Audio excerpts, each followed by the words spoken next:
इस ई लेक्चर में मैं द्वितीय वर्ष के विषय कोड ई 205 विषय विद्युत परिपथ सिद्धांत में मेश एनालिसिस से एक न्यूमेरिकल करके इसको समझाऊंगा। इसके लिए मेश एनालिसिस को समझने के लिए हम एक न्यूमेरिकल लेते हैं। तो इसमें यहाँ पर चित्र 1 में 4 ओम प्रतिरोध, जो ये 4 ओम का प्रतिरोध है, इसमें मेश विधि से धारा का मान ज्ञात करेंगे कि इस 4 ओम प्रतिरोध में कितनी धारा बह रही है इस 10 वोल्ट और 5 वोल्ट के विभव स्रोत के कारण से। तो मेश एनालिसिस विधि में हम जो सभी लूप्स में जो धारा है उनका मान ज्ञात करते हैं और लूप में हम KVL इक्वेशंस लगाते हैं। तो यहाँ पर लूपों की संख्या पहले ज्ञात करेंगे। तो यहाँ पर कुल 3 लूप मिल रहे हैं हमें, 1, 2 और ये तीसरा लूप। तो इन 3 लूप में हम पहले धारा I1 इस लूप में मान लेंगे, I2 इस लूप में मान लेंगे और I3 इस लूप में मान लेंगे।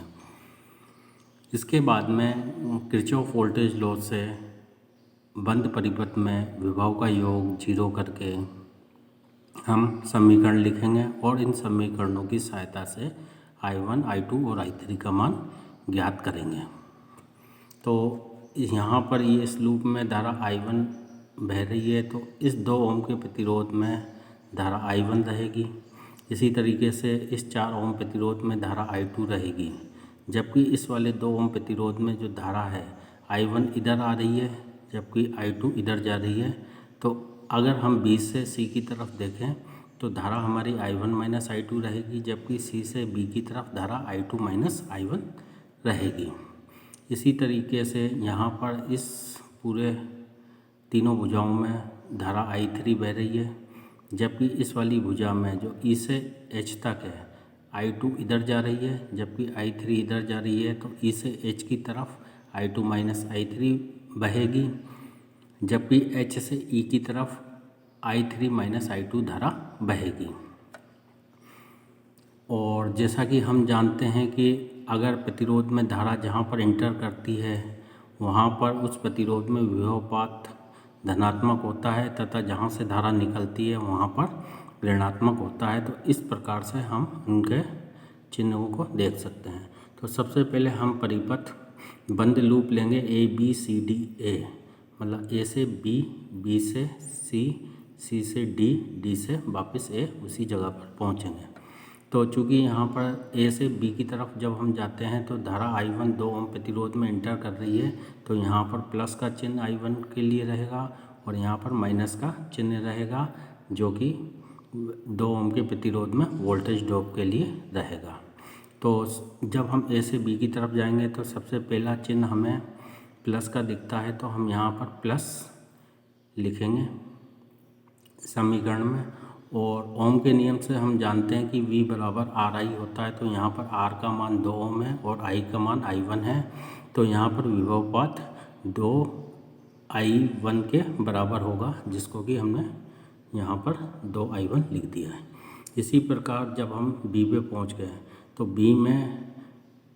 B से जब C की तरफ जाएंगे तो 2 ओम का प्रतिरोध मिलता है, जिसमें धारा I1 माइनस I2 इंटर हो रही है। तो यहाँ पर ये प्लस का चिन्ह और ये माइनस का चिन्ह रहेगा। तो प्रतिरोध में जहाँ धारा इंटर करती है वहाँ पर प्लस का चिन्ह विभवपात के लिए लेते हैं। तो B से C की तरफ जाएंगे तो पहला चिन्ह हमें प्लस का मिलता है, तो हम पहला ही चिन्ह कंसीडर करते हैं।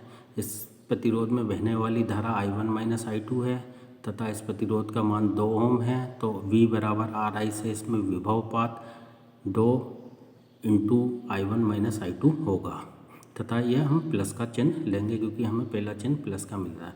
इसके बाद में हम C तक पहुंच गए। C से D तक कोई भी कंपोनेंट नहीं है, तो यहाँ पर कोई भी विभवपात नहीं होगा। इसके बाद जब हम D से A की तरफ जाते हैं तो हमें D से A की तरफ जाने पर पहला चिन्ह हमें माइनस का मिलता है, तो यहाँ पर हमने माइनस का लिख दिया है। इसके बाद में यहाँ पर विभवपात या विभव का मान 10 वोल्ट है, तो हमने 10 लिख दिया है। अब हम इन तीनों विभव का योग 0 के बराबर कर देते हैं। क्योंकि ये बंद लूप में तीनों विभव का योग KVL से हमने 0 के बराबर कर दिया है, तो ये हमें समीकरण प्राप्त हो गई है। इस समीकरण को हम हल करेंगे तो हम देख सकते हैं कि 2i1 प्लस ये 2i1 से गुणा होकर के 2i1 बना लेगा, 2i1 प्लस 2i1 4i1 हो जाएगा। ये 2 माइनस i2 से गुणा होकर के माइनस 2i2 बना लेगा, और ये -10 जब दाईं तरफ जाएगा तो +10 में बदल जाएगा। तो हमने 4i1 माइनस 2i2 बराबर 10 हमें दूसरी इक्वेशन मिल गई है। इसमें जब हम 2 से डिवाइड करेंगे तो हमें 2i1 माइनस i2 बराबर 5 मिलेगा। इसको 2 से डिवाइड करेंगे तो 2i1 मिलेगा, इसको 2 से डिवाइड करेंगे तो i2 मिलेगा, 10 को 2 से डिवाइड करेंगे तो 5 मिलेगा। इससे हम i1 का मान निकालेंगे तो i2 को इधर दाईं तरफ भेज देंगे तो 5 प्लस i2 हो जाएगा, और इसका जब 2 से डिवाइड करेंगे तो हमें i1 का मान 5 प्लस i2 बट्टा 2 मिलेगा। इसी प्रकार हम दूसरा लूप कंसीडर करेंगे। दूसरे लूप को हम BEHCB ये बंद लूप हमने ले लिया है। इस बंद लूप के लिए भी हम KVL से सभी बंद लूप में विभव पात का योग 0 के बराबर कर देंगे, या वोल्टेज ड्रॉप का जो योग है उसको 0 के बराबर कर देंगे। तो i2 इधर किससे, जब हम B से E की तरफ जाएंगे तो i2 4 ओम प्रतिरोध में इंटर कर रही है, तो यहाँ पर विभव पात के लिए यहाँ पर प्लस रहेगा, यहाँ पर माइनस रहेगा, तथा इसका प्रतिरोध 4 ओम में बहने वाली धारा i2 है, तो विभव का मान 4i2 रहेगा प्लस 4i2, जिसको कि हमने यहाँ पर लिख दिया है 4i2। इसी प्रकार जब हम E से H की तरफ जाएंगे तो इस 2 ओम प्रतिरोध में बहने वाली धारा जो है वो है i1 माइनस i2, और चिन्ह इसका प्लस माइनस इस तरीके से रहेगा। चूँकि धारा इंटर कर रही है इसलिए हमने प्लस का चिन्ह लिया है, और जब E से H की तरफ जा रहे हैं तो पहला चिन्ह हमें प्लस का मिल रहा है, तो हमने यहाँ पर प्लस 2i2 माइनस i3 कर दिया है, जो कि 2i2 माइनस i3 इस 2 ओम प्रतिरोध पर विभव का मान है, जो कि ओम के नियम से V बराबर RI, R 2 ओम और धारा i2 माइनस i3 से है।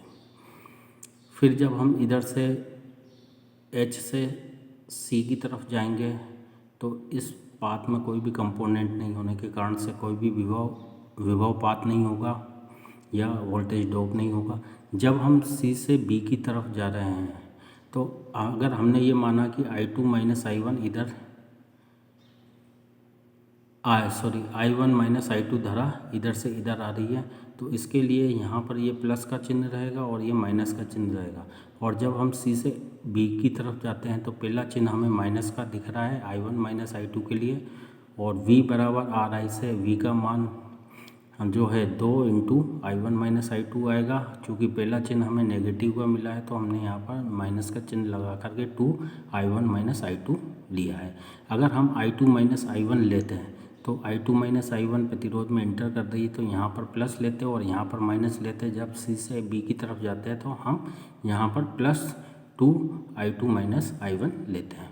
और अब हम इन तीनों विभव पाथ का या वोल्टेज ड्रॉप का योग KVL से हम 0 के बराबर कर देंगे। तो ये यहाँ पर हमने इसको 0 के बराबर कर दिया है। इसके बाद में जब इस समीकरण को हल करेंगे तो यहाँ पर ये माइनस 2 जो है i1 से गुणा होकर के माइनस 2i1 मिलेगा, जिसको यहाँ लिख दिया है।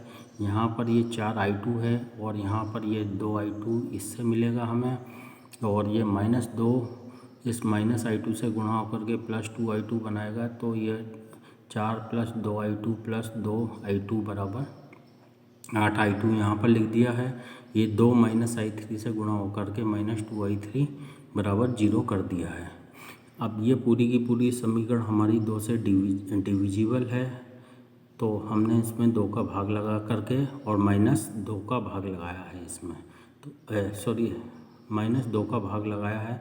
जब -2 का भाग लगाएंगे तो ये i1 मिलेगा, इसमें -2 का भाग लगाएंगे तो ये -4i2 मिलेगा, और इसमें -2 का भाग लगाएंगे तो यहाँ पर प्लस i3 मिलेगा, और इसको हमने 0 के बराबर कर दिया है। 0 में भी जब -2 का भाग लगाते हैं तो 0 ही आता है, तो इसको हमने इक्वेशन नंबर 2 का नाम दे दिया है। इसी प्रकार अब हम तीसरा लूप लेंगे।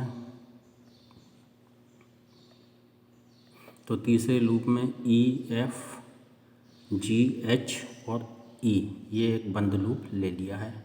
तो इसमें यहाँ पर जो धारा है I3 यहाँ पर इंटर कर रही है। तो I3 के लिए I3 के कारण से इस 2 ओम प्रतिरोध में जो विभवपात होगा उसका पॉजिटिव यहाँ पर बनेगा और नेगेटिव यहाँ पर बनेगा। तो जब ई से एफ की तरफ जाते हैं तो हमें पहला चिन्ह प्लस का मिलता है, धारा का मान I3 है, प्रतिरोध का मान 2 ओम है, V बराबर RI से 2I3 यहाँ पर विभवपात होगा। तो हमने ई से एफ के लिए +2I3 विभवपात यहाँ पर लिख दिया है।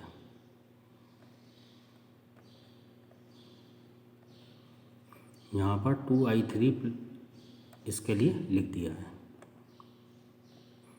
इसके बाद में जब हम ई से एफ की तरफ एफ से जी की तरफ आते हैं तो एफ से जी की तरफ आने पर हमें पहला चिन्ह प्लस का मिलता है तथा विभव का मान या विभवपात का मान 5 वोल्ट है। तो हमने +5 यहाँ पर लिख दिया है।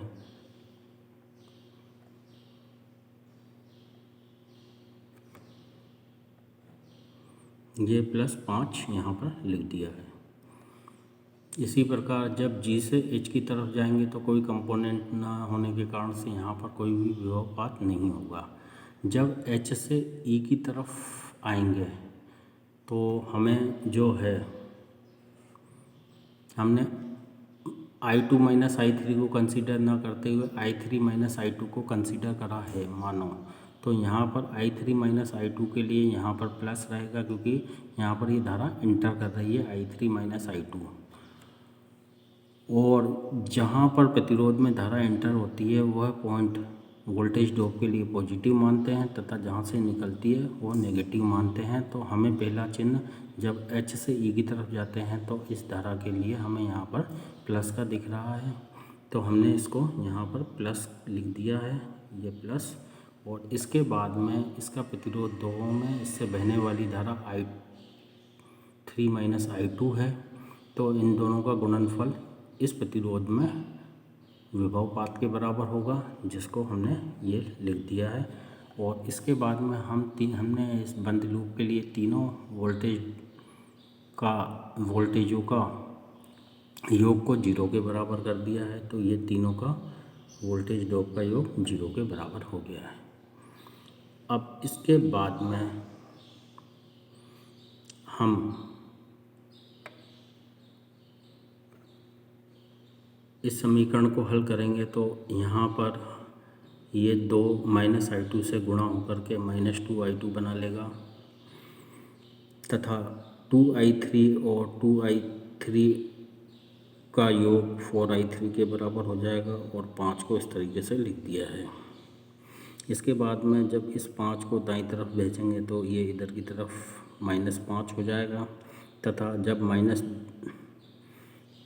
-1 का भाग लगाएंगे तो ये 2I2 हो जाएगा, +2I2 हो जाएगा। इस 4I3 में -1 का भाग लगाएंगे तो -4I3 हो जाएगा। और जो ये दाईं तरफ जाकर के -5 हुआ था उसमें -1 का भाग लगाएंगे तो ये +5 मिलेगा, जिसको हमने समीकरण 3 का नाम दे दिया है। अब इसके बाद में समीकरण 1 से I1 का मान 5 + I2/2 को समीकरण 2 में रखने पर तो ये जो है हमारा समीकरण 1 से हमें I1 का मान 5 + I2/2 मिला था। इसको हम यहाँ पर ये I1 का मान इस जगह पर रख देंगे। तो जब इसको हम 5 + I2/2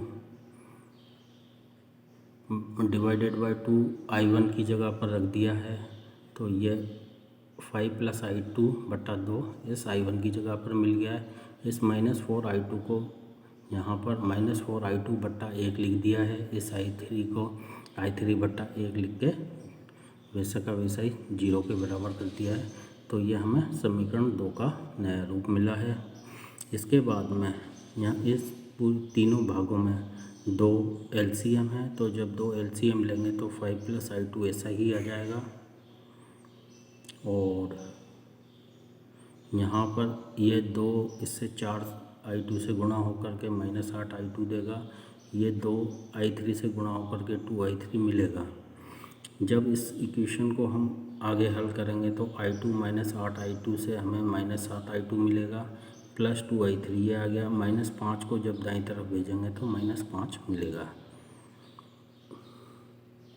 अब इस पूरी समीकरण को हम -1 से गुणा करेंगे तो ये 7 I2 प्लस 7 I2 में बदल जाएगा। ये प्लस 2 I3 माइनस 2 I3 में बदल जाएगा और ये -5 प्लस 5 में, इसको हमने समीकरण 4 का नाम दे दिया है। इसके बाद में हम समीकरण 4 को 2 से गुणा करके समीकरण 3 में से घटाएंगे। तो इस पूरी समीकरण को हमने 2 से गुणा करा तो ये हमने पहले समीकरण 3 को, जो ये हमारी समीकरण 3 है, इसको यहाँ पर ऐसा का ऐसा ही उतार दिया है ये। और इस समीकरण को हमने 2 से पहले गुणा करा। तो जब गुणा करेंगे तो इसको 7 I2 को 2 से गुणा करेंगे तो 14 I2 मिल गया। इस -2 I3 को 2 से गुणा करेंगे तो -4 I3 मिल गया। इस 5 को 2 से गुणा करेंगे तो 10 मिल गया। जब घटाएंगे तो इनके चिन्ह बदल जाएंगे। तो ये +14 I2 है, ये -14 I2 हो जाएगा। ये -4 I3 है, ये +4 I3 हो जाएगा। ये +10 था, ये -10 हो जाएगा। जब हम इसको घटाएंगे तो 2 में से 14 जाएंगे तो हमें -12 मिलेगा, -12 I2 मिलेगा। ये -4 I3 से ये +4 I3 कैंसिल हो जाएगा। ये +5 में से -10 जाएंगे तो हमें -5 मिलेगा। तो -12 I2 बराबर -5 मिला है। माइनस से माइनस का चिन्ह कैंसिल हो जाएगा तो I2 का मान 5/12 एम्पीयर मिलेगा। तो हमारा जो क्वेश्चन था उसमें ये था कि 4 ओम प्रतिरोध में बहने वाली धारा का मान मेश विधि से या लूप विश्लेषण से ज्ञात कीजिए। तो इस 4 ओम प्रतिरोध में जैसा हम देख रहे हैं कि बहने वाली धारा जो है वो I2 है और I2 का मान हमने मेश विधि से जो कैलकुलेट किया है वह 5/12 एम्पियर हमें मिलता है।